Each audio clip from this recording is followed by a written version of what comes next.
श्री शिवाय नमस्तुभ्यम दोस्तों। संकटा चौथ के बारे में संपूर्ण जानकारी देने के लिए मैं प्रस्तुत हुई हूँ। 2024 में जनवरी के महीने में आने वाली तिलकुटा, जिसे संकटा चौथ के नाम से भी जाना जाता है, कब है? पूजा का शुभ मुहूर्त कब है? चंद्र उदय का समय क्या है? पूजा विधि, इस दिन क्या करें क्या ना करें? संकटा चौथ की संपूर्ण तिथि, क्या सुबह के समय सरगी खाई जाती है या नहीं? क्या इस व्रत को केवल निर्जल और निराहार रहकर ही रखा जाता है या फिर फलाहार रहकर भी कर सकते हैं? इस व्रत में यदि पीरियड आ जाए तो महिला को क्या करना चाहिए? व्रत करना चाहिए या नहीं करना चाहिए, या पूजा किसी और से करवा लेनी चाहिए? इसके अलावा रात के समय यदि चंद्र देवता दिखाई ना दे तो फिर पूजा कैसे की जाती है? ये सारी जानकारी आज के इस वीडियो में आपको मिलने वाली है। ये सारी बातें आज की इस वीडियो में हम जानेंगे, तो आप अंत तक वीडियो में बने रहें और संपूर्ण जानकारी को सुनने के लिए तैयार रहें। नमस्कार दोस्तों, श्री शिवाय नमस्तुभ्यम। वीडियो को शुरू करने से पहले कमेंट सेक्शन में श्री शिवाय नमस्तुभ्यम अवश्य लिखें। वीडियो को लाइक करके सब्सक्राइब कर दें। दोस्तों, संकटा चौथ का व्रत माघ मास के चतुर्थी तिथि को रखा जाता है। यह व्रत भगवान गणेश को समर्पित होता है। इस दिन चंद्रमा को अर्घ देने का विशेष महत्व होता है। सकट चौथ के व्रत का पारण चंद्रमा को अर्घ देने के बाद ही किया जाता है। इस बार साल 2024 में 29 जनवरी को संकटी चतुर्थी यानी कि सकट चौथ है। इसे तिलकुटा चौथ भी और माघी चौथ को नाम से भी जाना जाता है। चतुर्थी तिथि के देवता भगवान श्री गणेश जी हैं। इस दिन गणेश जी के साथ ही चौथ माता की भी पूजा होती है। चौथ माता की और गणेश जी की कथा पढ़ी और सुनी जाती है। यह व्रत माताएं संतान की लंबी उम्र के लिए रखती हैं, उन्हें आने वाली हर परेशानी से बचाती हैं। इस व्रत को कोई भी रख सकता है जिसे संतान प्राप्ति की इच्छा रखते हैं या जिनके जीवन में अधिक परेशानियां चल रही होती हैं। ऐसे सभी भक्त भगवान गणेश के साथ चौथ माता की पूजा आज के दिन कर सकते हैं। तो आइए अब जान लेते हैं तिलकुटा चौथ की तिथि के बारे में।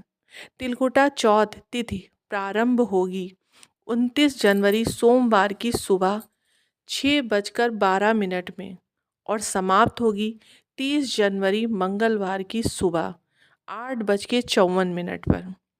इस दिन सूर्योदय होगा सुबह 7:12 पर। सूर्यास्त होगा शाम 6:07 पर। ब्रह्म मुहूर्त का समय होगा सुबह 5:35 से 6:30 तक। अभिजीत मुहूर्त रहेगा दोपहर 12:17 से 1:01 तक। आज के दिन दोपहर के समय में भी गणेश भगवान की पूजा की जाती है, तो अभिजीत मुहूर्त बहुत ही उत्तम मुहूर्त रहता है। तो आप दोपहर में 12 बजे के बाद भी पूजा कर सकते हैं। भगवान गणेश जी की पूजा करने के लिए अमृत काल का समय सुबह 11:54 से 1:32 तक रहेगा। आप इस समय से भी पूजा कर सकते हैं और चंद्रोदय का समय रहेगा रात 9:18 पर। रात को चंद्र देवता को आप इस समय के बाद कभी भी अर्घ दे सकते हैं, अपना उपवास खोल सकते हैं। गणेश भगवान को भोग में मोदक, लड्डू, दुर्वा आदि प्रिय है, लेकिन आज की चौथ में तिल और गुड़ के बनी हुए भोग ही लगाते हैं। शाम को जब उपवास खोलते हैं तो सबसे पहले तिल और गुड़ को ही हमें खाना चाहिए। पूजा में कभी भी काले और भूरे वस्त्र नहीं पहनना चाहिए। उस दिन लाल और या पीले वस्त्र ही धारण करने चाहिए। इस व्रत को निर्जल और निराहार रखा जाता है, लेकिन जो लोग व्रत रखने में असमर्थ हैं, बीमार हैं, वो लोग फल मिठाई से भी यह व्रत रख सकते हैं। अब बात आती है सरगी की। हमारे यहाँ ऐसा कोई रिवाज तो नहीं है, लेकिन अगर आपके उधर ऐसा किया जाता है या रिवाज है, तो आप सुबह के समय फल और जल और मिठाई खा सकते हैं। हो सके तो नमक का सेवन ना करें। शाम के समय भगवान गणेश जी का स्मरण करके पूजा प्रारंभ करें। अगर संभव हो सके तो शिव जी के मंदिर में जाकर पूरे शिव परिवार की पूजा करनी चाहिए। उस दिन शिवलिंग पर जल अर्पित करना बहुत ही शुभ माना जाता है। पूजा में जल से भरा हुआ कलश जरूर रखें।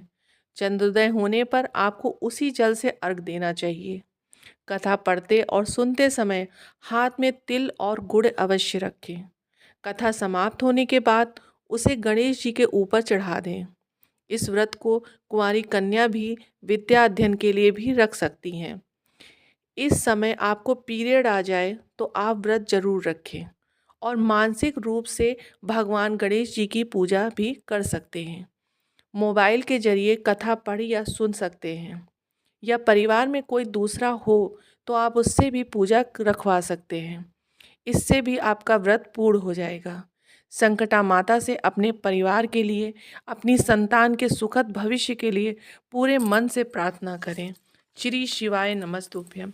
आपको मेरा यह वीडियो या जानकारी अगर पसंद आई हो तो मेरे वीडियो को लाइक और सब्सक्राइब ज़रूर कर दीजिएगा और ज़्यादा से ज़्यादा शेयर कीजिएगा। Thank you.